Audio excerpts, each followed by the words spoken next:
As Canadians prepare to discover what the recent coalition between the Trudeau Liberals and Singh's NDP will mean for Canadians over the next 3 years, the list of candidates running for the federal Conservatives leadership race continues to grow. I'm Drea Humphrey with Rebel News, and today I sit down and interview Mr. Grant Abraham, who at the time of filming this, I believe is the most recent candidate to announce that he is running for leadership of the Conservative Party of Canada. My name is Grant Abraham. I'm going to humbly ask you today to support me in my bid to be the leader of the Conservative Party of Canada. I'm not a career politician, but I do love this nation and I love this people. And I want to see this country restored to its place where people can succeed, free and fearless.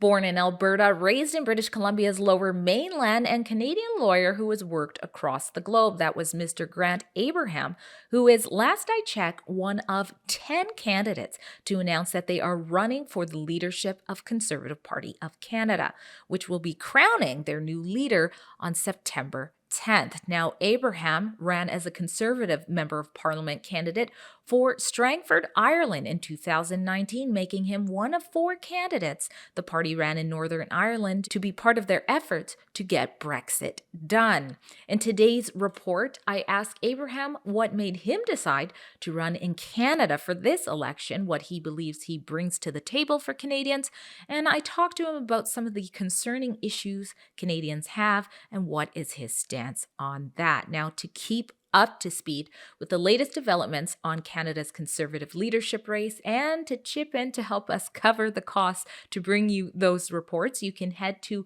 our special website called leadershipreports.ca.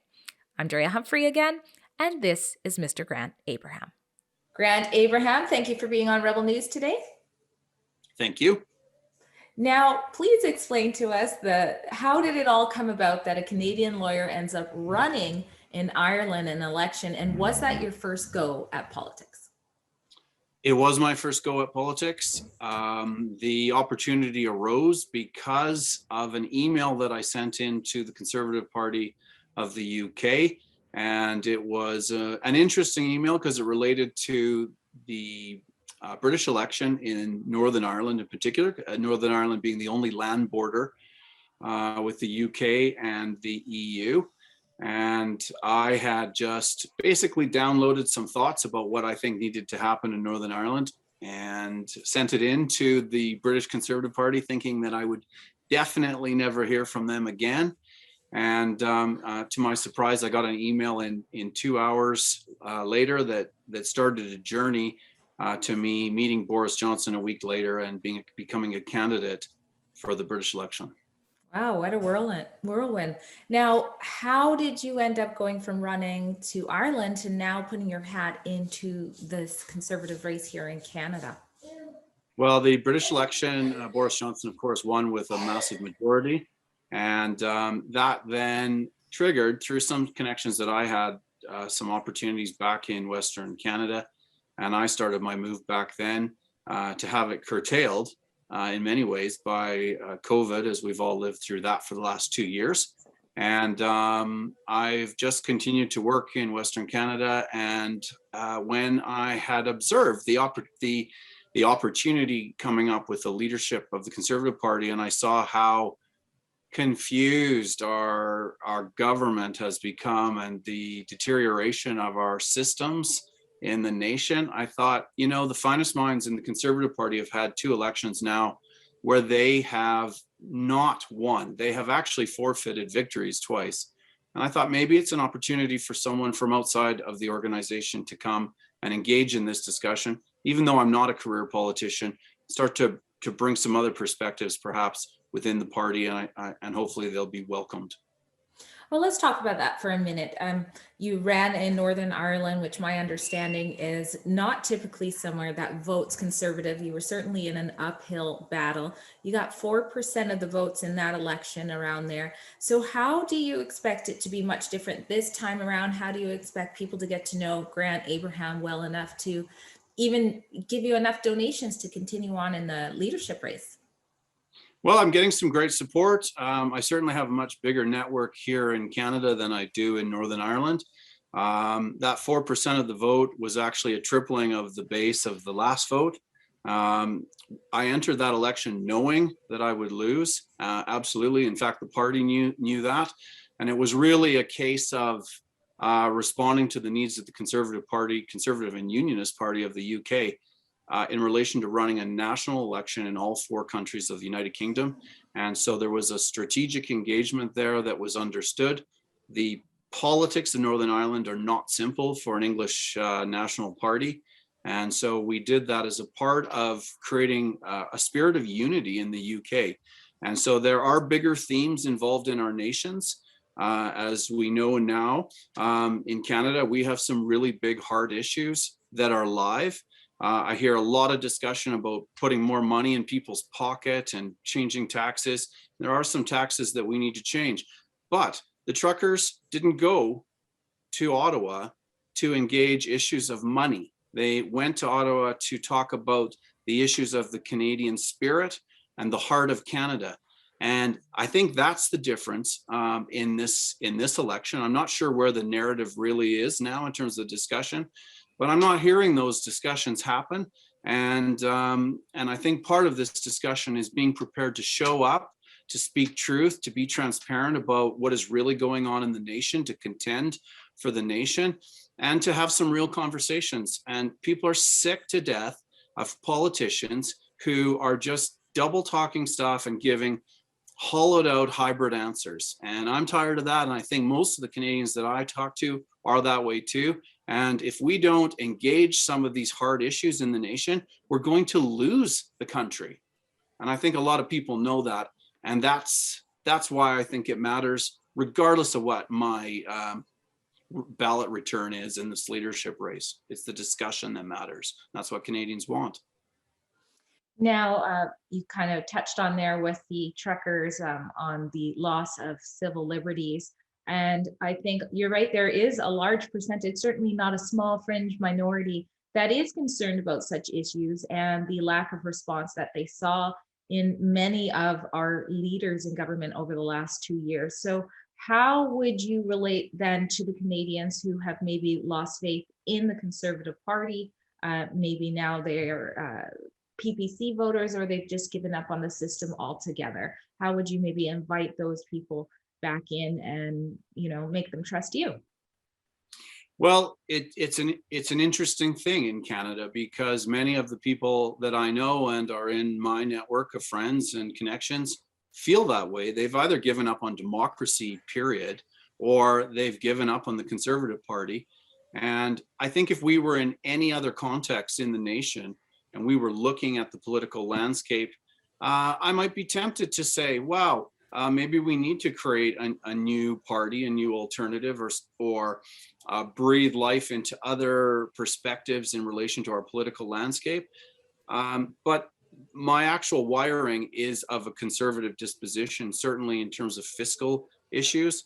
And when I look at the context of Canada right now, and I think about what is going on in relation to the deterioration of our Charter of Rights and Freedoms, the drift away of civil liberties, the outrageous invocation of the Emergencies Act on the flimsiest grounds, in my view, I think we really need to come together as conservatives, whether we're in the PPC or whether we're in other parties or whether we've simply given up on democracy. Come together and recognize some facts. The first fact is that the only party that can congeal together the conservatives necessary to win an election is the Conservative Party of Canada. And that may not be true in 3 years, but right now that is the case. And I'm not convinced that this compact that's been created between the Liberals and the NTP is going to hold for 3 years. And I certainly hope that it does not, because the new social contract that's being rolled out by the Liberal NDP alignment is not what many Canadians understand it is in reality. And I think we need to have some real conversations about that. And it didn't happen in the last election. Now, speaking about something that many Canadians don't understand, the World Economic Forum, I find, is becoming a concern that's on the rise for Canadians. There's a lot of people who don't really, know what's going on there, and there's a lot who think it's an urgent concern for Canadians. How prevalent of a concern, if any, do you think the World Economic Forum is, and what would you be doing about that if you became the leader of the Conservative Party? Well, let's start with foreign interference discussion, which is not, it's easy to talk about World Economic Forum and everybody immediately says, oh, that's a conspiracy theory. But let's just maybe back up a bit and talk about foreign interference. Canada has had information from our own security services for 20 years about foreign interference in relation to our intellectual property, our sovereignty, and in many ways, it's been disregarded in terms of how the nation responds. And so when you look at this discussion now in the last 2 years, it's not very hard to connect the dots, really, when you hear the Prime Minister talking about the need for a great reset, when you hear the Prime Minister talking about the admiration for the totalitarian or autocratic control of the Chinese government in terms of the government-state relationship in terms of corporations. And it's not difficult to actually connect the dots when you recognize that the Great Reset that Mr. Trudeau is referring to is actually a book produced by Klaus Schwab. And there's a massive strategy that links how would I say this? That moves us away from being a sovereign state to being a post-national state, which is something else that the Prime Minister has said. So these things may sound kind of oblique or unclear what exactly they mean, but they do migrate towards systems that talk about the Internet of Things. They talk about a movement towards a post-national state, which means by definition, we're moving away from our direct voting link in terms of the people having the power, the individuals having the power in our nation, and moving to a scenario where some remote group of elite leaders actually decide how the country runs. And so that is exactly why the UK left the EU. And Canadians may not be as familiar with the notion of a collective state body that takes away individual rights. That's exactly why Britain left.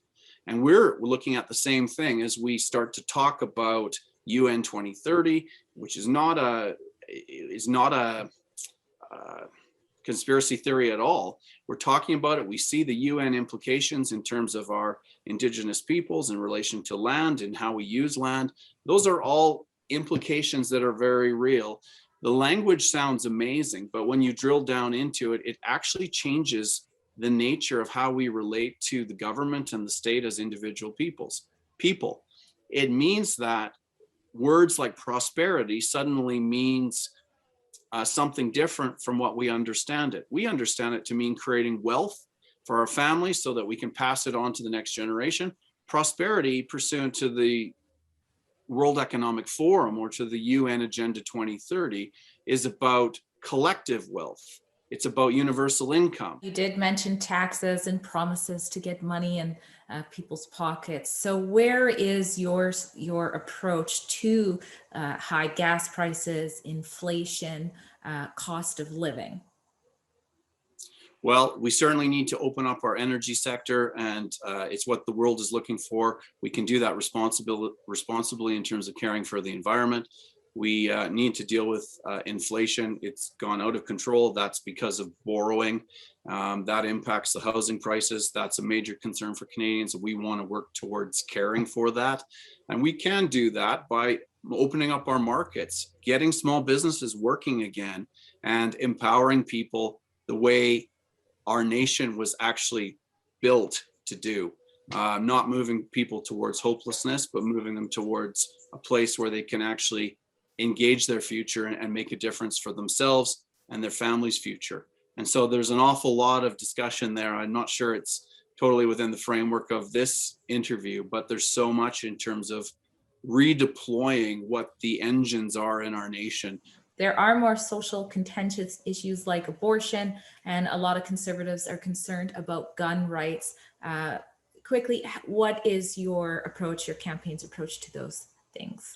Well, I mean, with regard to those social issues, I believe in protecting the vulnerable. And I see the unborn as vulnerable people. as I do with the elderly that perhaps would be in hospice care. So I really would fall into that space where I don't think the state should be permitting or engaging that. I think with regard to abortion, I'm very sensitive to the rights of women. I think we have worked very hard in our nation to empower women to make good decisions and to be empowered economically in relation to the choices that they have in their life. I think it's perfectly reasonable in a democracy like Canada to have some discussions about it. At the moment, with regard to abortion, we have no law. And I think that at the appropriate time and in the appropriate way, it would be reasonable to look at that issue and see that policy move towards the first trimester, limiting abortions to before the first trimester. That's my view. It's not a driving issue for my leadership, but that is my personal issue. And I think Canadian voters want to know who I am. That would be where my heart would be on the matter. All the women in the world that I know that have been influential in my life have really been life givers in terms of wanting to support life, and also any of the ladies that I've met who have had abortions, I've perceived that they've had sincere regret in terms of that. And I think we can just have a responsible conversation. It's not about saying no or yes. I think it's about finding that symmetry between responsible social policy and other policies that can complement life and giving life to new Canadians in this country. And how about gun rights? I think that lawful gun owners should be left alone. I think that most of the crime comes from illegal guns, and to target lawful gun owners is just antagonizing, and it's unnecessary. Last question here, Grant. How is your French?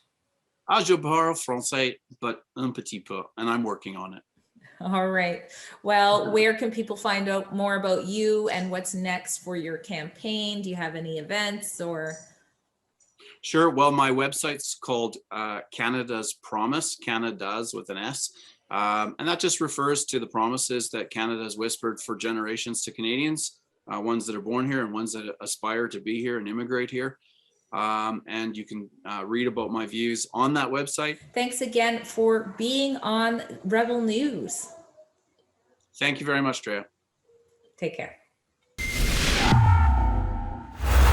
Well, there you have it. Another interview with another candidate in the Conservative Party's leadership race. Let us know what you think about the race so far in the comments below, and make sure to check out our website regularly at leadershipreports.ca to see what happens next. And again, if you want to help support our independent journalism, we are supported by the people, not by Trudeau's media bailout, like over 90% of the media outlets there. So any support you can do by donation there helps us a lot and helps us bring you the other side of the story. I'm Drea Humphrey with Rebel News.